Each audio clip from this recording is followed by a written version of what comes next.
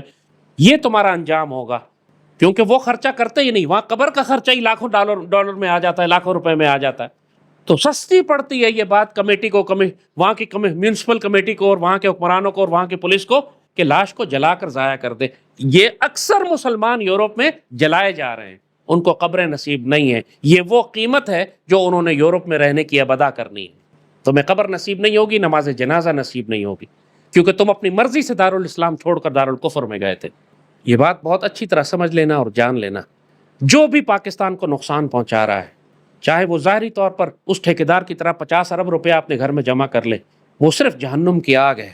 الہاکم التکاثر حتی زرتم المقابر، تم کو غفلت میں رکھا کثرت کی ہوس نے حتیٰ کہ تم قبروں میں پہنچ گئے۔ یہ کثرت کی ہوس ہی ہے تمہاری کہ تم 50 لاکھ روپیہ دے کر یورپ جا رہے ہو اللیگل، اور وہاں جا کے تم کافروں کی موت مرو گے، تمہیں کوئی دفن کرنے والا نہیں ہوگا۔ مسلمانوں کی، پاکستانیوں کی حالت دیکھیں، کوئی سمندر میں ڈوب کے مر رہا ہے، کوئی کشتی سے گر کے مر رہا ہے، ہر روز خبر آتی ہے ایک سینکڑوں ہزاروں کی تعداد میں لوگ سمندر پار کرنے کی کوشش کر رہے ہیں اور اس میں ہزاروں مارے جاتے ہیں، ڈوب کے مرتے ہیں۔ ایک ایک گاؤں، ایک ایک علاقے سے پاکستان کے 30 40 نوجوان ایک ساتھ ڈوب جاتے ہیں۔ وہ بدبختوں، اکٹھے مل کر کوئی تم ڈیری فارم بھی کھول لیتے تو اللہ تجھے برکت دے دیتا، یہاں پہ تو کھیتی باڑی کر لیتے، اللہ تم لوگوں کو برکت دے دیتا۔ یہ کس طرح تم نے کتے کی زندگی گزاری، کتے کی موت مرے سمندر میں ڈوب کے، نہ جنازہ نصیب ہوا، شارک مچھلیوں نے تجھے کھا لیا، کوئی تیری لاش پوچھنے والا نہیں، اور جو لاش نکلی اس کو جلا دیا ان لوگوں نے، دفن بھی نہیں کیا۔ کیا فائدہ؟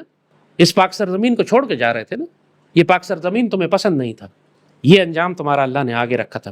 تو بہت اچھی طرح سمجھ لو، جو تکلیفیں اس پاکستان میں ہوتی ہیں تمہیں، ان کو صبر کے ساتھ گزارا کرو، تمہیں آنے والے وقت میں نظر آ جائے گا پوری دنیا میں تمہارے پاس کوئی پناہ گاہ نہیں ہوگی سوائے پاکستان کے۔ اس نصیحت کو بہت اچھی طرح سن لو، سمجھ لو، اپنے پلو سے باندھ لو، کبھی اس کو فراموش نہ کرنا۔